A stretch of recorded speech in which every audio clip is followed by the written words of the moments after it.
Now, there's trouble brewing thousands of miles away, and it could hit home hard on British streets because as India and Pakistan face off over Kashmir, there are growing fears that Britain's streets might not stay quiet.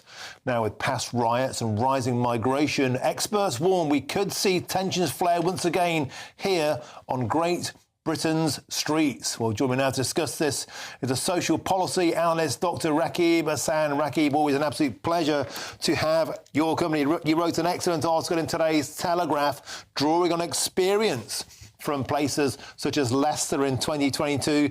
They had riots over a cricket match. So surely tensions flaring in Kashmir means there could be a grim wind blowing this way. What say you? Well, indeed. So this piece in the Telegraph, I actually authored this shortly after the Pahalgam terror attack. And I think that the reality is that the quality, the condition of our community relations in the UK is increasingly shaped and influenced by foreign events and developments.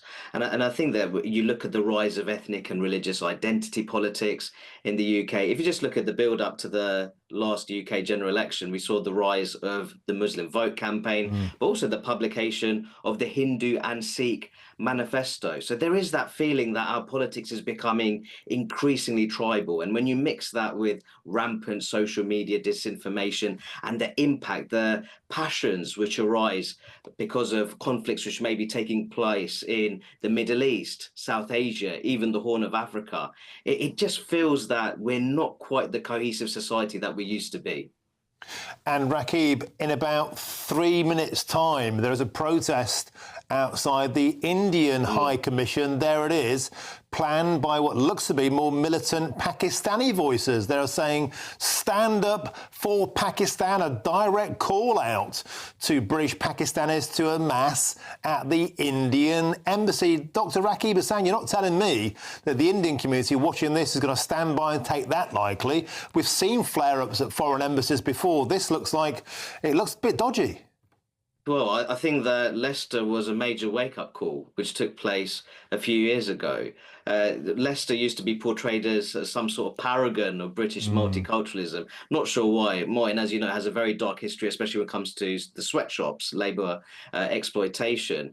But I think the disorder there blew that reputation into smithereens. And I think that you see places like Leicester increasingly defined by ethnic and religious segregation. I think that much of that has actually been fueled by the so-called Boris wave, the hyper-liberalisation of our immigration system under the former Prime Minister Boris Johnson, where you see large-scale migration from countries such as India and Pakistan, but also Nigeria, which, as you know, is characterised by significant forms of ethnic and religious conflict. So there's no question that these developments, they do have a destabilizing effect on community relations. And the reality is that when we have conflicts in other parts of the world, they increasingly shape the way different communities interact with one another in modern Britain. And Dr. Rakib Ehsan, is there something else of it, something you write so eloquently on? There's a political movement behind this. That there is a will, there is a desire to whip these events up because it becomes the flames of a political movement of sectarianism, particularly amongst the Muslim community. So causing tensions and having a political allegiance could form itself into forging political votes for more sectarian independence, and that would harm the Labour Party. No, absolutely. I think that if you saw in the last local elections, the recent local elections, you saw in Lancashire, for example, Labour suffered all kinds of losses. And you saw that there was a rise of pro-Gaza independence there. So I think that, but I think this is just, when you look at that movement, I think it's a little bit more than just simply about Gaza. I think that it's more about Labour really overlooking and neglecting and actually taking British Muslim communities for granted. And now, of course, I don't want to see sectarian political movements emerging in modern British politics, but I think it's really important that the political establishment looks at how do you cultivate a genuinely wholesome, inclusive politics around a shared national identity. And I think they've neglected that for a very long time. And there is a feeling, is there not, Rakib, that with every foreign conflict, whatever the country, there's a sense of inevitability that they will end up blowing onto Britain's shores?